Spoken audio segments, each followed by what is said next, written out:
കൂടുതൽ വാർത്തകളും വീഡിയോകളും കാണാൻ ഈ ചാനൽ സബ്സ്ക്രൈബ് ചെയ്യുക. കൂടെ ബെൽ ബട്ടൺ അമർത്തുക. Please subscribe our channel. നമസ്കാരം. എല്ലാ മാന്യ പ്രേക്ഷകർക്കും ജ്യോതിഷ സെഗ്മെൻറ്റിലേക്ക് സ്വാഗതം. പല ആൾക്കാരും എൻ്റെ അടുക്കൽ വന്നിട്ട് ചോദിക്കാറുണ്ട്, ഒരു കുട്ടിയുടെ ജാതകം എഴുതേണ്ടത് എങ്ങനെയാണെന്ന്. ഇപ്പോൾ ഇത് പറയാനുള്ള കാര്യം വെച്ചാൽ പല പരീക്ഷണ സംബന്ധമായിട്ട് എൻ്റെ അടുക്കൽ വന്നിട്ട് ചോദിക്കാറുണ്ട്, ജനിച്ചു കഴിഞ്ഞതിന് ശേഷം തല വെളിയിൽ കണ്ടതിന് ശേഷമാണോ ജാതകം എഴുതേണ്ടി ജ്യോത്സ്യരെ? അത് ഈയിടെയൊക്കെ ടി വിയിൽ വന്നിരിക്കുന്നതായിട്ടുള്ള ടോക്ക് ഷോ അല്ലെങ്കിൽ മറ്റു കാര്യങ്ങളിലൊക്കെ കണ്ടിട്ടായിരിക്കും എന്നോട് ചോദിച്ചത്. അപ്പോൾ സത്യത്തിൽ നമ്മൾ എപ്പോഴാണ് ഒരു കുട്ടിയുടെ ജാതകം എഴുതേണ്ടി, അതുകൂടെ നമുക്കൊന്ന് നോക്കാം. കാരണം വെച്ചാൽ ഒരു പുംസവനം എന്ന് പറഞ്ഞു കഴിഞ്ഞാൽ ഒരു സ്ത്രീയും പുരുഷനും ബന്ധപ്പെടുന്നതായിട്ടുള്ള സമയം, നമ്മൾ പറയത്തില്ലേ ശാന്തി മുഹൂർത്തം എന്നൊക്കെ എന്ന് പറഞ്ഞുകൊണ്ടുള്ള ഒരു സമയത്ത്, ആ സമയം തൊട്ടേ ഒരു കുട്ടി ജനന സംബന്ധമായിട്ടുള്ള വിഷയം, ഒരു കുട്ടി ജനിക്കുന്ന പോലായി.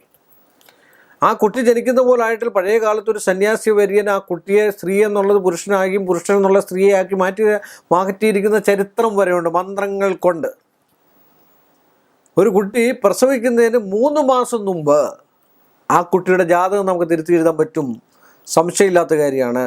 അത് കഴിഞ്ഞതിന് ശേഷമാണ് അതിൻ്റെ തല വെളിയിൽ വരുന്ന സമയമാണ് നമ്മൾ ഡേറ്റ് ഓഫ് ബർത്ത് നമ്മൾ ഈ ആശുപത്രിയിൽ നിന്ന് പ്രിൻ്റ് അടിച്ച് നമ്മുടെ കൈ തരുന്നതായിട്ടുള്ള സമയം.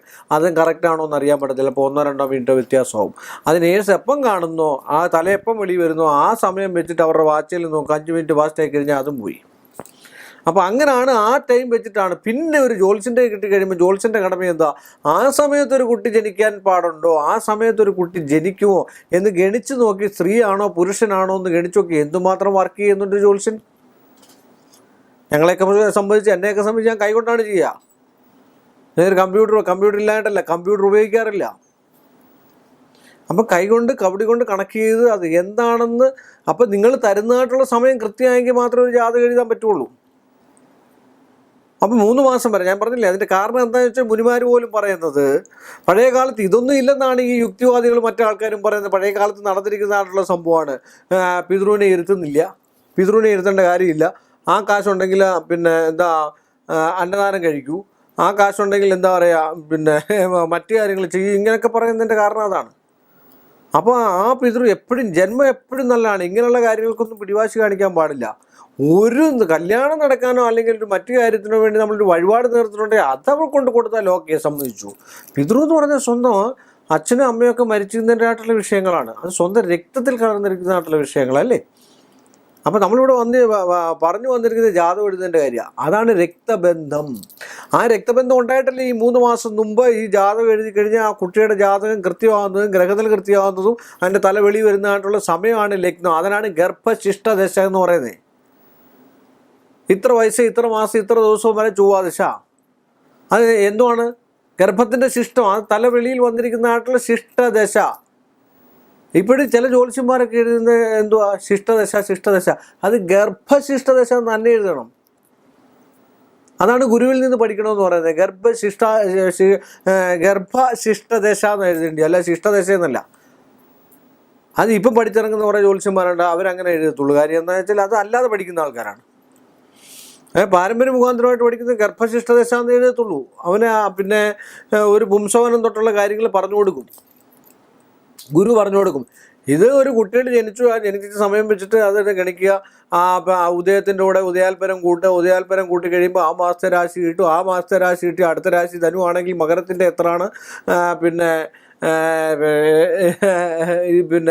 അതിൻ്റെ ദിനമാനം എല്ലാം കണക്ക് കൂട്ടി, പിന്നെ രാശിപ്രമാണവും മറ്റു കാര്യങ്ങളൊക്കെ വെച്ചിട്ട് ഇത് കൂട്ടി ലഗ്നം കണ്ടുപിടിച്ചിട്ട് ആ ലഗ്നത്തിൽ നിന്നും വന്നിരിക്കുന്ന ഇതാണ് ഇന്നത്തെ കാലത്ത് ചെയ്യുന്നത്. അത് എന്താണെന്ന് ഇപ്പോഴും ചോദിച്ചപ്പോൾ ദിനമാനം കൊണ്ട് പല കാര്യങ്ങളും നമുക്ക് ചെയ്യാൻ പറ്റും. അതുപോലെ ദിനമാനം ഗണിച്ചെടുക്കുന്നത് എങ്ങനെയാണെന്ന് അറിയാൻ വയ്യാത്ത ആൾക്കാരുണ്ട്. രാത്രിമാനം ഗണിച്ചെടുക്കുന്നത് എങ്ങനെയാണെന്ന് അറിയാൻ വയ്യാത്ത ആൾക്കാരുണ്ട്.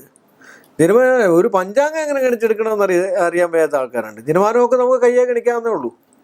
ഉദയാൽപരം നമ്മുടെ കയ്യെ ഗണിക്കാവുന്നേ ഉള്ളൂ, ദിവസം കൊണ്ട് ഗണിക്കാവുന്നേ ഉള്ളൂ. 30 ദിവസത്തിൽ ഓരോ ദിവസത്തെ ഉള്ള ഉദയാൽപരം എത്രയാണെന്നുള്ളത്.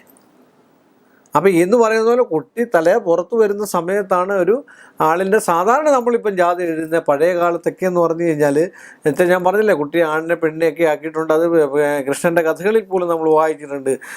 പിന്നെ എന്താ പറയുക, ഒരുപാട് പിന്നെ അഭിമന്യു ചക്രവ്യൂഹത്തിനകത്ത് കയറിയത് എങ്ങനെയാണ്, കയറാൻ അറിയാൻ വയ്യാത്ത അവസ്ഥയായിപ്പോയി.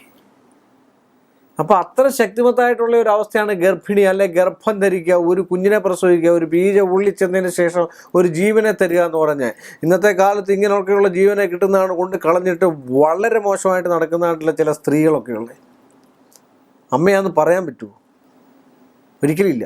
അപ്പോൾ അങ്ങനെ ഒരു കുട്ടി ഒരു അതിൽ ഞാൻ അതിൻ്റെ ഇതുകൊണ്ടല്ല പറഞ്ഞത്, പക്ഷേ എങ്കിൽ തന്നെയും ഒരു കുട്ടി ജനിച്ചു കഴിഞ്ഞതിന് ശേഷം ആ ജനന സമയം വെച്ചാണ് നമ്മൾ ജാത എഴുതുക, അങ്ങനെയാണ് ജാത എഴുതേണ്ടത്. അപ്പോൾ അത് ഇപ്പോഴത്തെ കാലത്ത് ആശുപത്രിക്കാർ തരുന്നതനുസരിച്ചാണ് നമ്മളെല്ലാവരും ജാതകം എഴുതുന്നത്. ആ സമയം വെച്ചിട്ട് ജാതകം എഴുതി ഇത്ര വയസ്സ് ഇത്ര മാസം വരെ ഇന്ന ദശാകാലമൊന്നും എന്നിട്ടാണ് അതിൻ്റെ ഗ്രഹനില. ആ ഗ്രഹനില കണ്ടു കഴിഞ്ഞാൽ തന്നെ ചില ജ്യോത്സ്യന്മാർക്ക് കംപ്ലീറ്റ് ജാതകം അറിയാം. അപ്പോൾ ഇത്ര വയസ്സിനുള്ളിൽ വിവാഹം നടക്കും, ഇത്ര വയസ്സിനുള്ളിൽ രോഗം നടക്കും, ഇത്ര വയസ്സിനുള്ളിൽ മരണം നടക്കും, ഇത്ര വയസ്സിനുള്ളിൽ ഇന്ന കാര്യങ്ങൾ നടക്കും, ഇത്ര വയസ്സിനുള്ളിൽ ഇത്ര സഹോദരങ്ങളുണ്ടാകും, അച്ഛനും അമ്മയ്ക്ക് ഇന്നയൊക്കെ സംഭവിക്കും, അച്ഛനും അമ്മയും ഇനിയും തമ്മിൽ പിരിയുമോ, ഇതുവരെയൊക്കെ ആ കുട്ടിയുടെ ഗ്രഹനിലയ്ക്കകത്ത് എല്ലാം പറ്റും. ഇനി അടുത്ത സഹോദരങ്ങളുണ്ടാവുമോ, ഇനി പിന്നെ മറ്റ് സഹോദരങ്ങൾക്ക് എന്തെങ്കിലും കുഴപ്പങ്ങളുണ്ടോ, ഇതൊക്കെ ഒരു ഗ്രഹനിലയ്ക്കകത്ത് തന്നെ ഉണ്ടാവും ആദ്യത്തെ ഒരു കുട്ടിയാണെങ്കിൽ. അതുകൊണ്ടാണ് ഞാൻ പറഞ്ഞത് ശാന്തി മുഹൂർത്തം തൊട്ട് പുംസവനം തൊട്ട്, പുംസവനം എന്നാണെന്ന് അറിഞ്ഞെങ്കിൽ പുംസവനം എന്ന് പറഞ്ഞു കഴിഞ്ഞാൽ ഒരു ഭാര്യാഭർത്തൃ ബന്ധം നടക്കുന്നതായിട്ടുള്ള സമയം, അതൊക്കെ അറിഞ്ഞു കഴിഞ്ഞാൽ കൃത്യമായിട്ടുള്ള ജാതകം എഴുതി കൊടുക്കുന്ന ജ്യോത്സ്യന്മാരുണ്ട്. നമ്മളിപ്പോൾ ഇത് പറയുമ്പോൾ മറ്റുള്ളവർക്ക് ഇതൊക്കെ നേരാണോ ഇല്ലയോ എന്നൊക്കെ ചോദിക്കും. ഇതൊക്കെ ഉള്ളതാണ്. പഞ്ചാംഗം എടുക്കണം. പഞ്ചാംഗം എല്ലാ വീടുകളിലും സാധാരണ എല്ലാവരും മേടിച്ച് വെക്കാറുണ്ട്. ഒറ്റ ഒരാൾ പഞ്ചാംഗം വായിക്കത്തില്ല. ഒരു ജ്യോതിഷഭൂഷണത്തിൻ്റെ അല്ലെങ്കിൽ ഏതെങ്കിലും ഒരു പഞ്ചാംഗം മേടിച്ചിട്ട് ആദ്യം വെച്ചിട്ട് നോക്കുക, കലിവർഷം ഇന്ന സംഖ്യയൊക്കെ ജ്യോത്സ്യന്മാർ, ചില ജ്യോത്സ്യന്മാർ പോലും പഞ്ചാംഗം ജോലി വായിക്കത്തില്ല. അതിനകത്ത് രാഹുകാലം എവിടെ കിടക്കുന്നത് ചോദിച്ചാൽ തപ്പുന്നതാണ്. ഞാൻ കണ്ടിട്ടുണ്ട്. അതുകൊണ്ടാണ് കാര്യം അതിൻ്റെ ആവശ്യമില്ല. ഇപ്പോൾ ഒരു മൊബൈൽ ഉണ്ടെങ്കിൽ അങ്ങോട്ട് മാറ്റിയിട്ട് കാൽക്കുലേറ്റർ വെച്ചിട്ടൊരു ഗണിക്കുക. അപ്പോൾ ഈ പഞ്ചാംഗം ഒന്ന് ചോദിച്ച് വായിച്ച് നോക്കിയാൽ ഈ പഞ്ചാംഗം തന്നെ ഉണ്ട്. പുംസവനത്തിൻ്റെ മറ്റു കാര്യങ്ങളും മുഹൂർത്തങ്ങളും ഉപനയനത്തിൻ്റെ മറ്റു കാര്യം ഇതൊക്കെ പഞ്ചാംഗത്തിലുണ്ട്. ഇത് പഞ്ചാംഗം കൃത്യമായിട്ടൊന്ന് വായിച്ചു നോക്കണം. അപ്പോൾ അങ്ങനെയാണ് ഒരു ജാതകം എഴുതുക. ആ ജാതകം നന്നായിട്ട് എഴുതുവാണെങ്കിൽ നല്ല ലഗ്നത്തോടു കൂടി സ്ഥിരം എന്നുവെച്ചാൽ അതിന് നിമിത്തവും ഒരു ജാതകം എഴുതുക എന്ന് പറഞ്ഞാൽ നിമിത്തം കൊണ്ട് തന്നെ നമുക്ക് കുറച്ച് ഫലം പറയാൻ പറ്റും. നിങ്ങൾ എൻ്റെ അടുക്ക വന്നിരുന്നിട്ട് എന്താണ് പറയുക, ഏത് രീതിയിലാണ് നിങ്ങൾ എന്താണ് സംസാരിക്കുക എന്നൊക്കെ പറഞ്ഞു കഴിയുമ്പോൾ ആ കുട്ടിയുടെ ജാതകത്തിൻ്റെ ഏകദേശം വെച്ചാൽ ചില കുഴപ്പങ്ങളുണ്ടാകുമ്പോഴാണ് ഈ പറയുന്നത് 3.5 വയസ്സിന് ശേഷം നമുക്ക് കാണാം, അത് കഴിഞ്ഞതിന് ശേഷം നമുക്ക് ജാതകം എഴുതാമെന്ന് പറയുന്നത്. അങ്ങനെയാണ് നിങ്ങളെ പ്രേക്ഷകരുടെ ശ്രദ്ധയ്ക്ക് വേണ്ടി പറഞ്ഞാണ് അങ്ങനെയാണ് ഒരു ജാതകം നമ്മൾ തയ്യാറാക്കുന്നത്. ഇനി മറ്റൊരു വിഷയമായിട്ട് നിങ്ങളുടെ മുമ്പിൽ വരുന്നതായിരിക്കും. അതുവരെ നിങ്ങൾക്ക് ഏവർക്കും നിസ്സീമമായ നന്ദിയും കടപ്പാടും ഞാൻ അറിയിച്ചുകൊള്ളുന്നു. കൂടുതൽ വാർത്തകളും വീഡിയോകളും കാണാൻ ഈ ചാനൽ സബ്സ്ക്രൈബ് ചെയ്യുക. കൂടെ ബെൽ ബട്ടൺ അമർത്തുക. Please subscribe our channel.